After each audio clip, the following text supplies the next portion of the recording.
하나님 말씀은 나훔서 3장 5절부터 7절 말씀까지입니다. 제가 봉독합니다.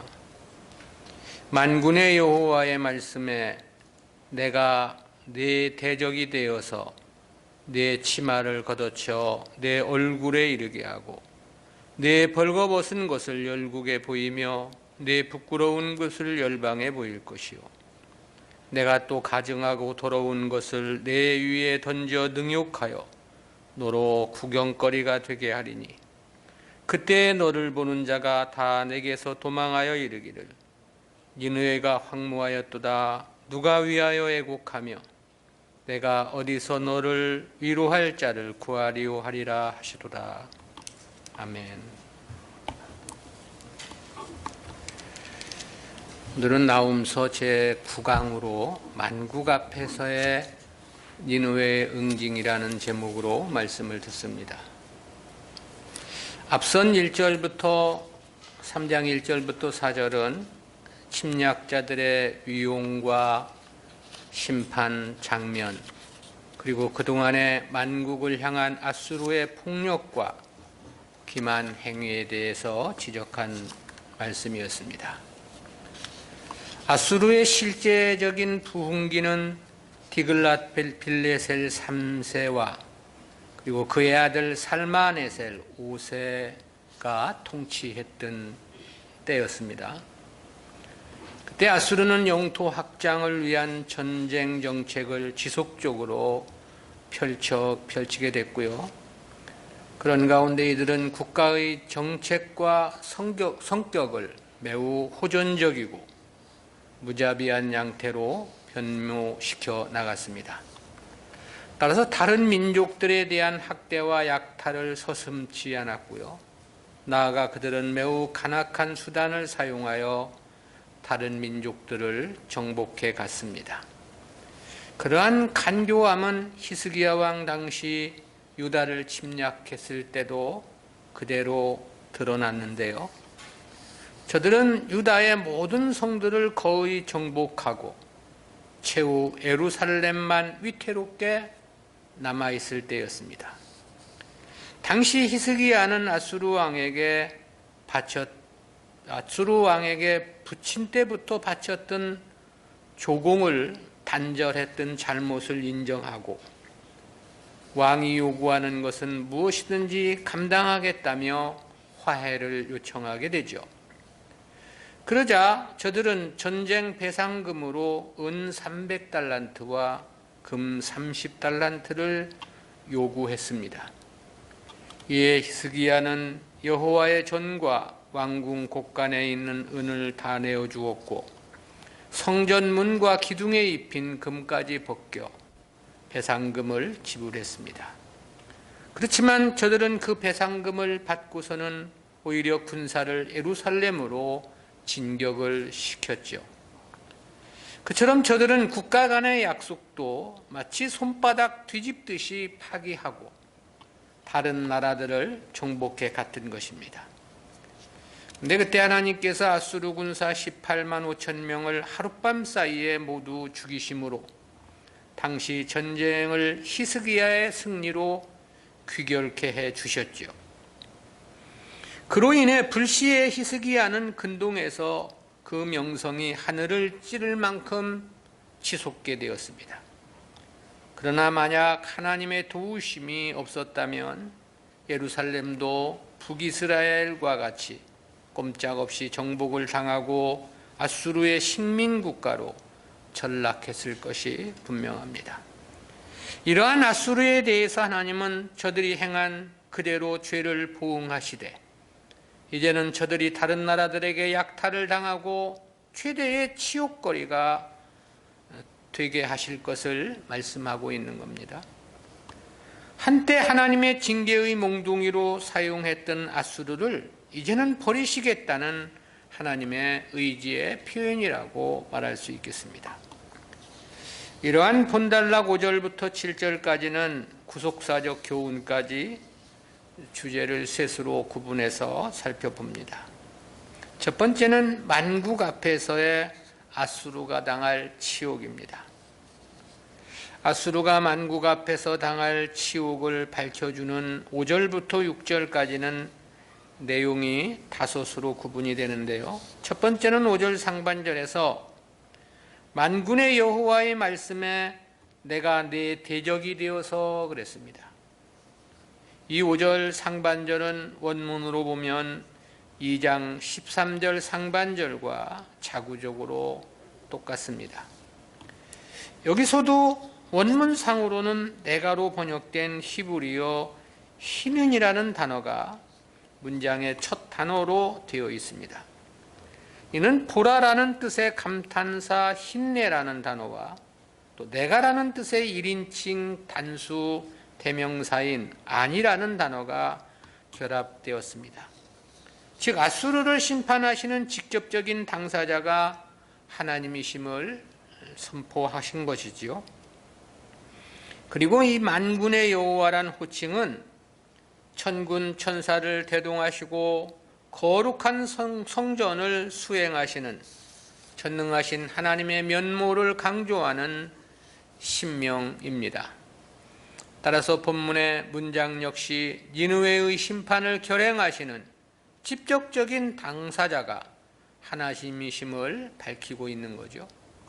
근데 앞에 2장 13절은 니느웨를 침략한 군대가 하나님의 심판을 결행하시는 과정이라는 의미였습니다. 그런데 본문은 니느웨를 치욕스럽게 만드신 이가 하나님이라는 사실을 강조하고 있는 겁니다. 그러나 역시 이 두 가지는 아수르에 대한 심판이라는 측면에서는 동일하다고 말할 수 있겠죠. 두 번째는 5절 중반절에서 내 치마를 걷어쳐 내 얼굴에 이르게 하고 그랬습니다. 이는 하나님의 심판으로 결행되는 이 아수르의 치욕과 수치를 나타낸 표현입니다. 고대 근동의 전쟁 관행에 따르면 남자의 경우는 아예 발가벗겨 포로로 끌고 간 것으로 전해지고 있고요. 그러나 여성의 경우는 치마를 걷어 올리게 해서 성적 및 인격적 수치심을 안겨주었다고 전해집니다. 이러한 내용은 유다가 바벨론 포로로 잡혀갈 것을 예언하는 예레미야 13장 22절이나 26절에서도 언급되고 있습니다. 그런데 이렇게 수치를 당하는 대상을 가리키는 본문의 네라는 단어가 상징하는 바는 두 가지가 있는데요. 그중 하나는 이를 4절에서 언급된 기생으로 해석하는 견해입니다. 그렇다면 이는 바벨론과 메대의 군사들이 아수르의 우상 신전에서 일을 하는 신전 창기들에게 행할 모욕을 의미하는 말씀이 됩니다. 고대 근동에서 국가 간의 전쟁은 해당 나라의 신들의 대리전이라는 것이 보편적인 인식이었습니다. 때문에 패배한 나라의 신전은 철저히 노략을 당하거나 불태워지곤 했죠. 그리고 그 안에서 일을 하던 자들은 죽임을 당하거나 노예로 팔려가야만 했고요. 또 여성 사제의 경우는 본문에서 제시된 표현처럼 매우 큰 수치심을 갖게 한 것으로 전해집니다. 근데 그와 달리 이 니느웨 성을 의인화한 상징적인 의미로 해석하는 견해가 있습니다. 이 니느웨 성이 다른 나라 군사에 의해 멸망하는 일련의 과정을 여성의 성적 유린으로 비유한 것으로 보는 견해입니다. 전자의 해석이 완전히 틀린 것은 아니지만 문맥상 후자가 합당한 견해로 보입니다. 즉 하나님의 심판에 의해 아수르가 만국 앞에서 크게 능욕과 수치를 당할 것을 이렇게 비유적으로 표현해주고 있다라는 거죠. 아울러 이와 같은 비유는 그만큼 아수르가 당하게 될 수치가 힘이 클 것이라는 의미가 되는 것입니다. 세 번째는 5절 하반절에서 내 벌거벗은 것을 열국에 보이며 내 부끄러운 곳을 열방에 보일 것이요 그랬습니다. 이 역시 아수르가 당할 가장 치욕스러운 멸망을 비유한 표현이죠. 이는 여인의 부끄러운 부분을 만인 앞에 드러내야만 하는 극단적인 수치와 모욕을 강조하기 위해 등용된 하나의 비유입니다. 이 중에 부끄러운 곳으로 번역된 히브리어 칼론이라는 단어는 불명예, 치욕이라는 뜻을 가지고 있는데요. 이 단어는 업신여기다, 멸시받다라는 뜻을 가진 동사 칼라에서 유래했습니다. 이는 갖은 술책을 통해서 다른 나라들을 업신여기고 능욕을 했던 아수르가 이제 도리어 자신들이 똑같은 수치와 모욕을 당할 것을 천명한 말씀입니다. 여기서 언급된 열국이나 열방은 아수르가 그동안 능욕했던 나라들로서 이제는 거꾸로 자신들이 치욕을 당하게 될 것이라는 그런 의미인 거죠. 네 번째는 6절 상반절에서 내가 또 가증하고 더러운 것을 내 위에 던져 능욕하여 그랬습니다. 앞에 5절은 여인이 당하는 극단적인 수치와 모욕을 통해서 아수르가 당할 치욕을 나타낸 말씀이었고요. 이어진 본문은 그 여인 위에 가증하고 더러운 것을 던짐으로 다시 한 번 더 능욕을 가중시킬 것을 말씀한 내용입니다. 근데 이 벌거벗겨진 여인에게 던져질 물건에 대해서 가증하고 더러운 것이라고 표현이 되었는데요. 이에 해당하는 히브리어 쉬쿠쳔이라는 단어의 원형 쉬쿠추는 더러운 또는 우상숭배, 오물, 배설물 등이라는 그런 뜻을 갖습니다. 이러한 문자적 의미를 감안해서 표준 세번역 성경은 오물을 던져서 너를 부끄럽게 하고 라고 번역을 했고요. 공동번역 성경은 보다 적나라하게 내 몸에 똥물을 끼얹어 웃음거리를 만들리니 그랬습니다. 사실 이와 같은 상황을 맞게 된다면 너무나도 끔찍한 일이 아닐 수 없을 것이란 생각을 해봅니다. 이는 그것을 바라보는 자에게는 실소를 금할 수 없는 장면일지 모르지만 이를 당하는 자에게는 차라리 죽는 것보다도 못한 수치스러운 일일 것이기 때문에 그렇습니다.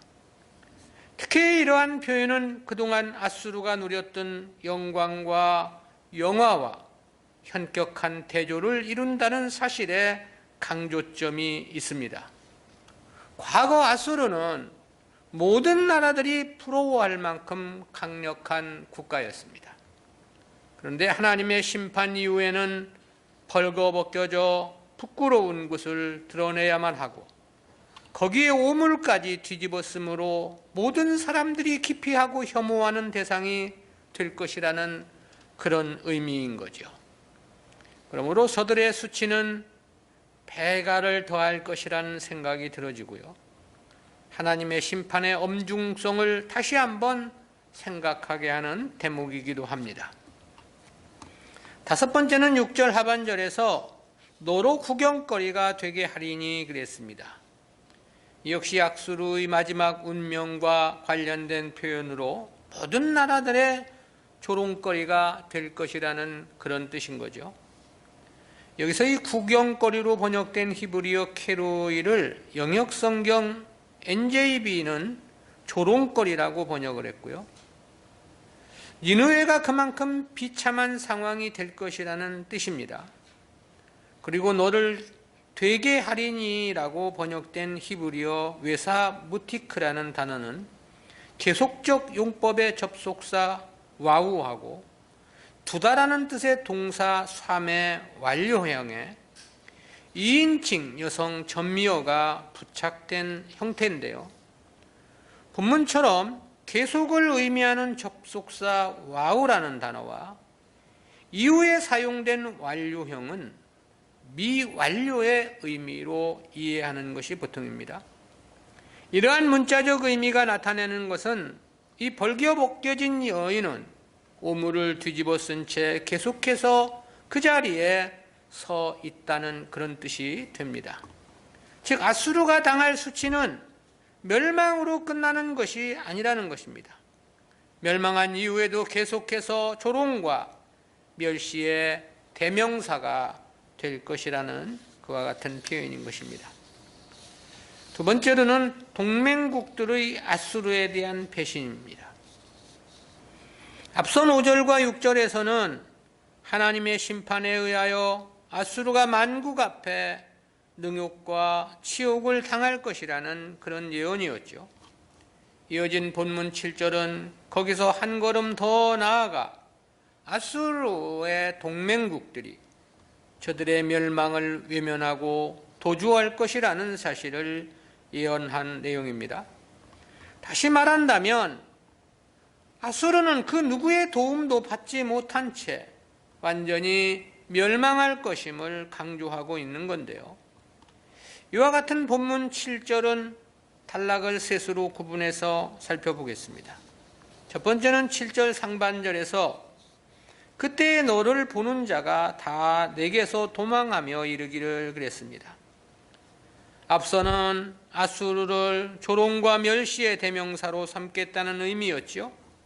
그런데 본문은 아수르가 하나님의 심판에 의해 멸망한 나라의 전형, 즉 표본이 될 것이라는 의미가 함축되어 있는 것입니다.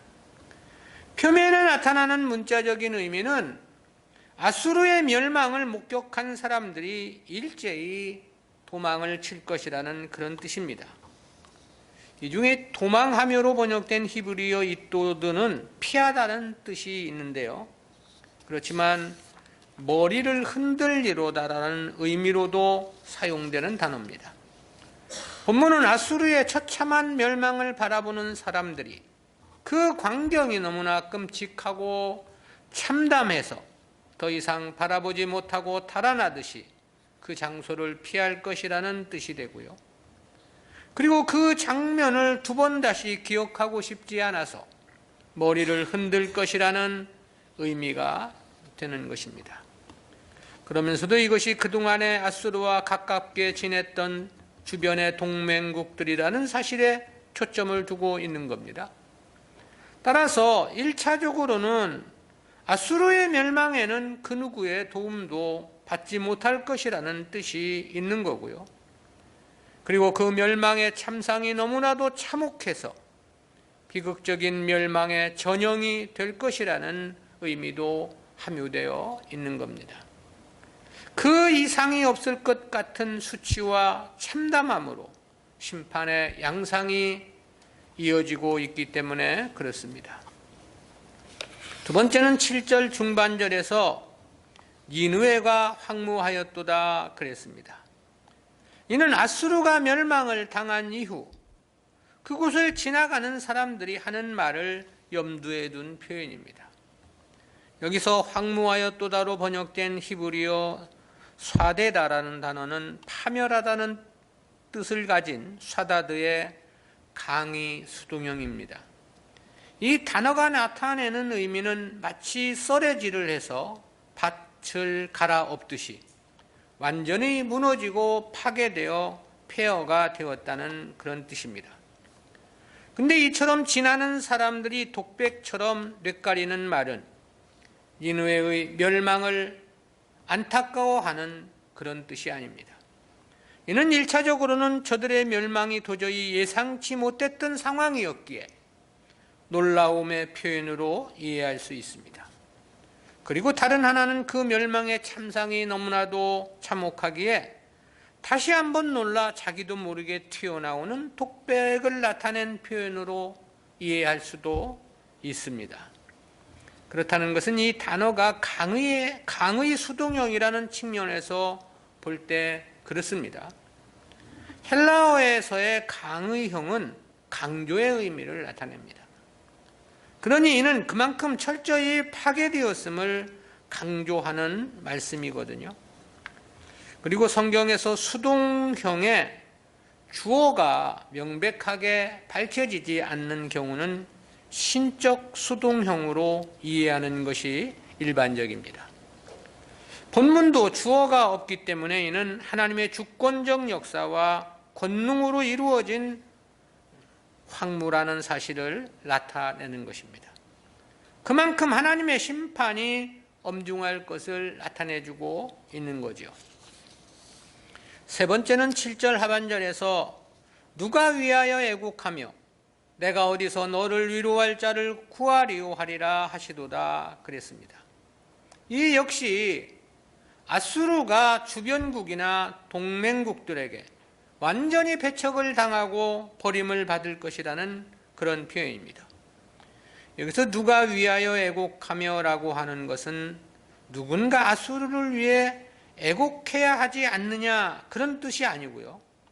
누구도 아수르를 위해 애곡하는 자가 없을 것이라는 그런 뜻입니다.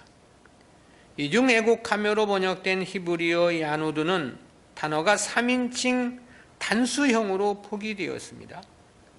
이것이 3인칭 단수형이라는 것은 아수르를 향해 안타까워하며 애곡할 사람이 단 한 사람도 없을 것이라는 의미를 나타냅니다. 그렇다는 것은 그동안 아수르가 주변국이나 동맹국들에까지 얼마나 압제를 일삼고 괴롭게 했는가를 잘 나타내주고 있죠. 이어서 내가 어디서 나를 위로할 자를 구하리오라고 한 문장의 의미도 마찬가지인데요.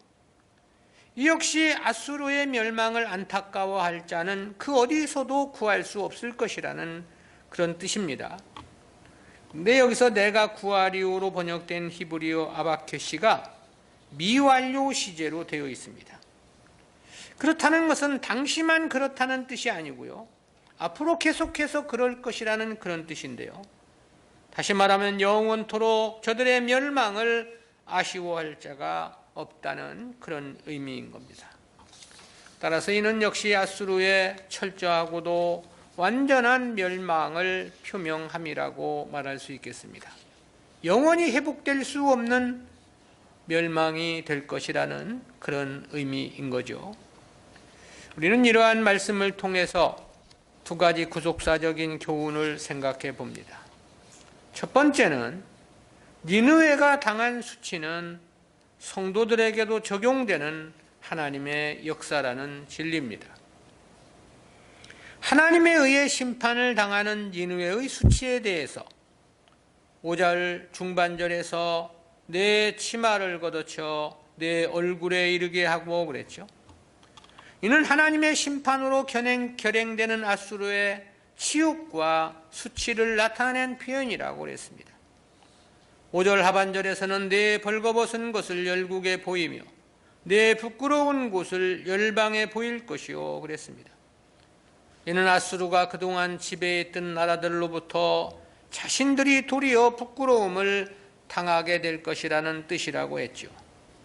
또 6절 상반절에서는 내가 또 가증하고 더러운 것을 내 위에 던져 능욕하여 그랬습니다. 이는 벌거벗겨져 부끄러운 것을 드러낸 여인에게 오물을 뒤집어 씌워 능욕을 한층 더 가할 것을 나타냄이라고 했습니다. 그야말로 극치의 수치이고 극도의 능욕이라고 말할 수 있겠습니다. 이런 정도라면 차라리 죽음만도 못한 것이 아니냐 그런 생각을 해보게 되는 대목이기도 합니다.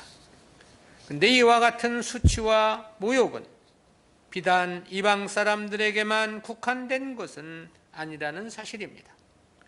하나님 백성들도 하나님 앞에 망령된 삶을 살 경우 불가피하게 맞게 될 하나님의 징계의 의미가 여기에 함축되어 있다라는 거죠.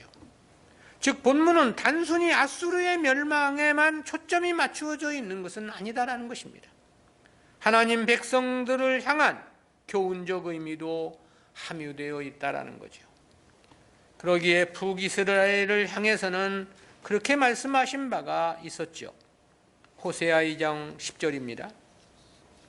이제 내가 그 수치를 그 연애하는 자의 눈앞에 드러내리니 저를 내 손에서 건져낼 사람이 없으리라.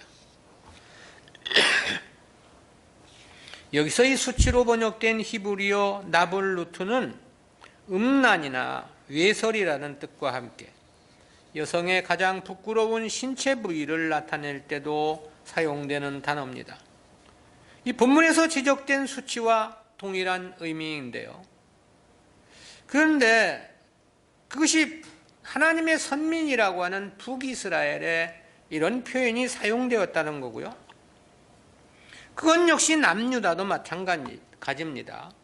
예레미야 13장 26절인데요. 그러므로 내가 내 치마를 내 얼굴에까지 들춰서 내 수치를 드러내리라. 이는 유다 백성들이 바벨론의 포로로 잡혀갈 때 이와 같은 수치를 당할 것을 말씀한 겁니다. 그런데 이러한 경우는 역시 신약의 성도들도 마찬가지입니다.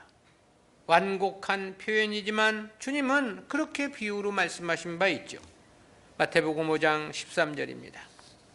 너희는 세상의 소금이니 소금이 만일 그 맛을 잃으면 무엇으로 짜게 하리요?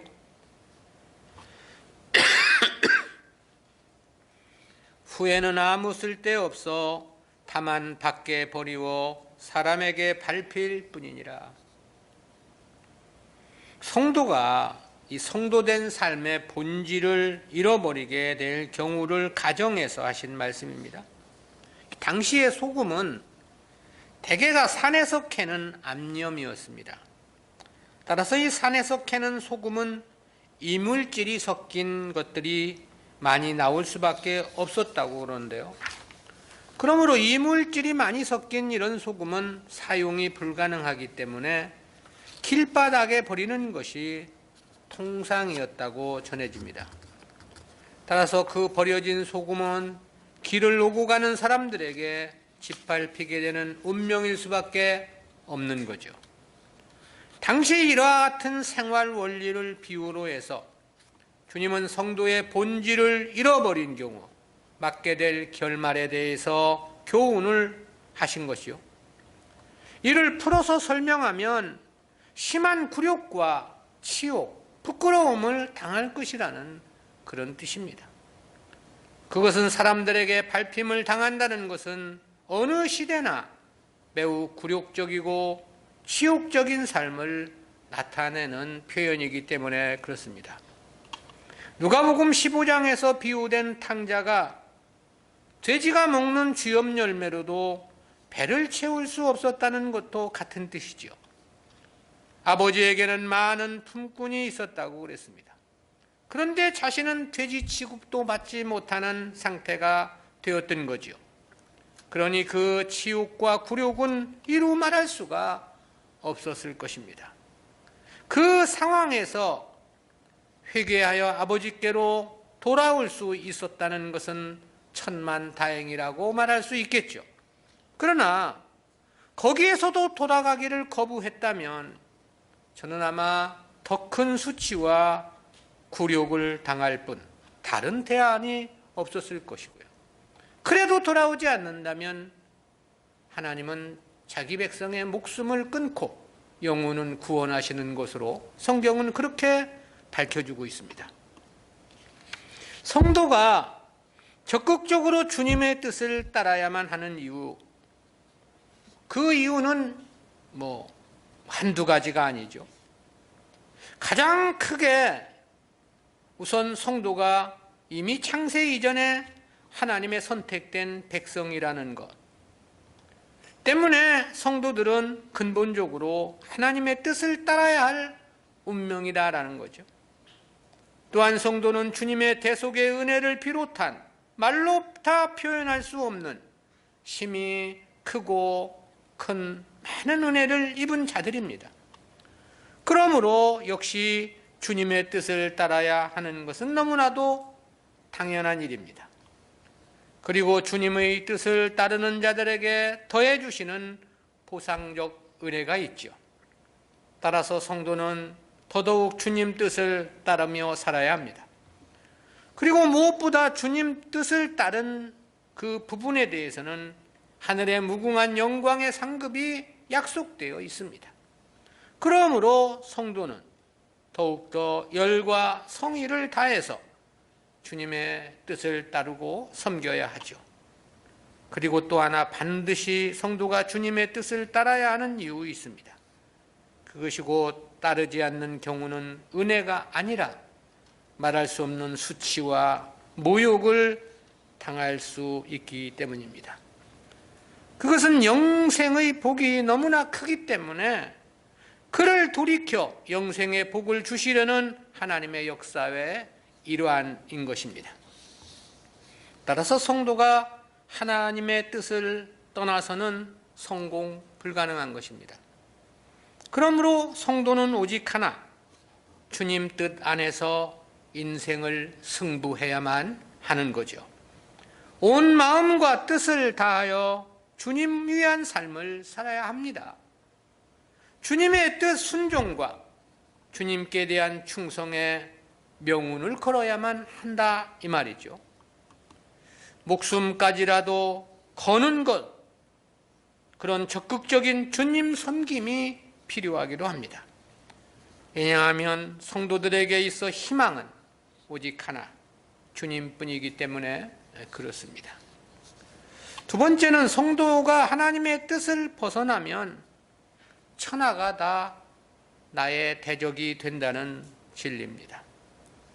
그것은 아수르를 배신한 동맹국들을 통해서 주는 교훈입니다. 아수르에 대한 주변국이나 동맹국들의 배신과 관련해서 7절 상반절에서 그때 너를 보는 자가 다 내게서 도망하여 이르기를 그랬습니다.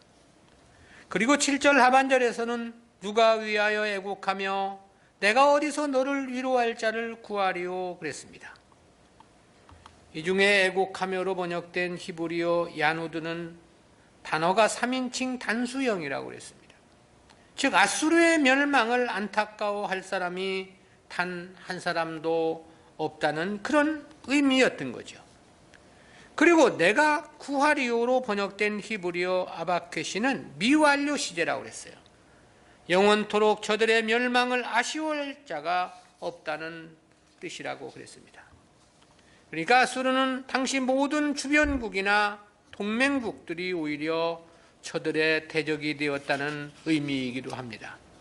그런데 이러한 원리는 아수르와 같은 이방 나라에만 적용되는 것은 아닙니다. 역시 하나님 백성들에게도 그대로 적용되는 원리라는 거죠. 성경에서 이와 같은 예는 솔로몬의 경우에서 찾아볼 수 있습니다. 솔로몬이 하나님께 1000번제를 드리며 하나님 섬김의 열과 성의를 다했을 때는 하나님으로부터 전무후무한 지혜와 부귀 영화를 받았습니다. 그뿐만이 아니고 천하의 모든 나라와 존재들이 다 솔로몬의 편이었습니다. 모든 주변국들이 솔로몬에게 조공을 바치며 귀중한 선물을 들고 솔로몬을 찾았죠. 시돈 왕은 성전과 왕궁을 짓는데 심히 큰 도움을 주었던 대표적인 인물이었습니다. 심지어 심히 멀고도 먼 나라 스바 여왕까지 엄청난 재물을 가지고 솔로몬을 찾기도 했죠. 그래서 솔로몬의 영광이 얼마나 극했는지 저가 사용하는 모든 그릇이 금 그릇이었다고 말씀하고 있죠. 저가 앉는 의자, 왕좌에 오르는 계단, 심지어 발을 올려놓는 족대까지 금이었다고 말씀합니다.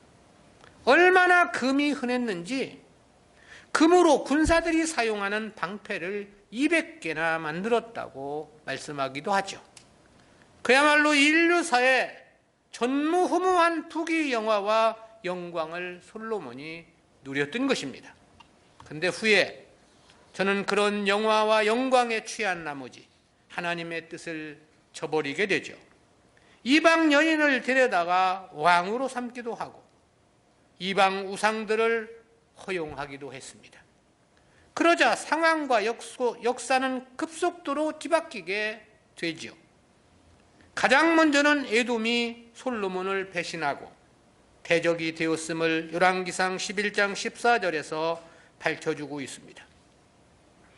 또 소바 왕 르손이 솔로몬의 대적이 되어 솔로몬을 괴롭힌 것으로 열왕기상 11장 24절과 25절에서 말씀합니다.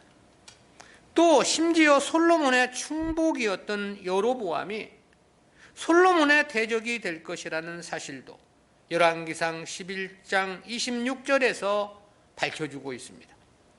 이 여로보암이 솔로몬의 아들 르호보암 시대에 북이스라엘 10개 지파를 나누어서 북이스라엘을 창건한 자입니다. 그러니까 이방 나라들만 솔로몬의 대적이 된 것이 아니었습니다. 이스라엘 내에서도 솔로몬의 대적이 되어 결국은 이스라엘이 두 나라로 갈라지는 불행스러운 결과를 맞게 되었던 거죠. 하나님을 떠나는 날부터 솔로몬의 삶은 두 다리 쭉 뻗고 잠을 한번 편히 잘 수 없을 만큼 그를 괴롭히는 자들이 사방에서 일어났다라는 건데요. 이러한 불행스러운 결과의 단초가 솔로몬이 하나님의 뜻을 벗어남이었다는 사실입니다. 그러기에 저들이 눈에 든 가시처럼 솔로몬을 괴롭혔던 거죠. 그것은 바벨론 포로 이후 유다의 역사에서도 보면 그렇습니다. 믿음으로 바르게 살아갈 때는 이방의 고레스 왕의 칙령에 의해서 예루살렘으로의 귀환의 역사가 있게 되죠. 그 후 에스라를 중심으로 제2차 포로 귀환을 할 때는 아닥사스다 왕의 적극적인 후원이 있었습니다. 그리고 느헤미야를 중심으로 제3차 귀환 때도 보면 역시 아닥사스다의 왕의 힘이 큰 배려와 도움의 역사가 있음을 봅니다. 그로 인해서 성전도 재건할 수 있었고 회파된 예루살렘 성벽을 다시금 수축하며 완공시키기도 했죠. 그런데 그 이후 유다가 하나님의 뜻을 벗어나자 저들에겐 모든 나라들이 저들의 대적이었습니다. 그리고 그로 인하여 400년의 세월을 심히 굴욕적이고 피비린내 나는 비극의 역사를 맛보아야만 했습니다. 시리아의 에피파네스에 의해서는 심지어 돼지고기로 하나님께 제사를 드리는 극한 모욕의 역사까지 있었습니다. 그렇게 400년 역사를 지나쳐서 주님 탄생을 맞이하게 되었던 거고요. 그리고 그 이후 AD 70년에 로마에 의해 멸망을 하고 말게 되죠. 그럴 수밖에 없는 이유, 성경은 이렇게 말씀합니다. 히브리서 12장 7절 8절입니다. 너희가 참음은 징계를 받기 위함이라 하나님이 아들과 같이 너희를 대우하시나니 어찌 아비가 징계하지 않는 아들이 있으리요. 징계는 다 받는 것이거늘 너희에게 없으면 사생자요 참 아들이 아니니라. 하나님은 자기 백성들을 징계하신다는 거잖아요. 잘못하는데도 징계가 없다면 그는 하나님 백성이 아니라는 거잖아요. 따라서 성도가 하나님의 뜻을 떠나게 되면 주변 모든 대상들은 말할 것도 없고 모든 역사까지도 저의 대적이 될 수밖에 없는 것입니다. 너무나 일이 꼬이고 잘 안 되는 상황을 빗대어서 뒤로 넘어져도 코가 깨진다는 말이 있지 않습니까? 가중되는 불안스러운 일을 일컬을 때는 엎친 데 덮친다는 말도 있습니다. 너무나도 어처구니 없는 상황이나 사건을 빗대어서는 접신물에 코를 박고 죽는다는 말도 있죠. 실제 성도가 주님 뜻을 벗어나게 되면 그 결국은 바로 이와 같다라는 건데요. 되는 일이 없는 것입니다. 거기서는 잘 될 수도 없지만 잘 되어도 도리어 크게 망하는 지름길이 될 수밖에 없는 것입니다. 소금이 그 맛을 잃으면 밖에 버려져 사람들의 발에 질밥힘을 당할 수밖에 없는 이치입니다. 포도나무 가지가 그 나무 둥치를 떠나서는 열매는 고사하고 이내 말라 비틀어질 수밖에 없는 운명인 거죠.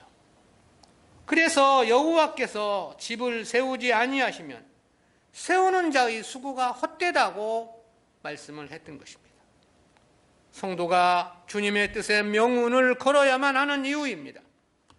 성도가 주님 섬김에 마음과 뜻을 다하고 목숨을 걸어야만 하는 이유입니다. 성도의 승리, 성도의 성공은 오직 주님 섬김 외길 뿐이기 때문에 그렇습니다. 기도합니다. 사랑의 하나님, 은혜 감사합니다. 오늘도 앗수르가 당할 치욕과 그 모욕을 통해서 저희들에게 주시는 귀한 교훈 깨닫게 해주심 진실로 진실로 감사합니다. 하나님의 뜻을 벗어날 때 그 모든 것들은 적이 될 수밖에 없다는 이 하나님의 역사의 원리를 저희들에게 깨닫게 해주심 감사하옵고, 아무쪼록 우리가 하나님의 뜻 안에서 살기 위해 마음과 뜻을 다할 수 있도록 도와주시고, 주님 뜻 안에서 우리의 인생을 승부할 수 있도록 주님께서 붙잡아 주시며 인도해 주시옵소서. 감사드리옵고 예수님의 이름으로 기도드리옵나이다. 아멘.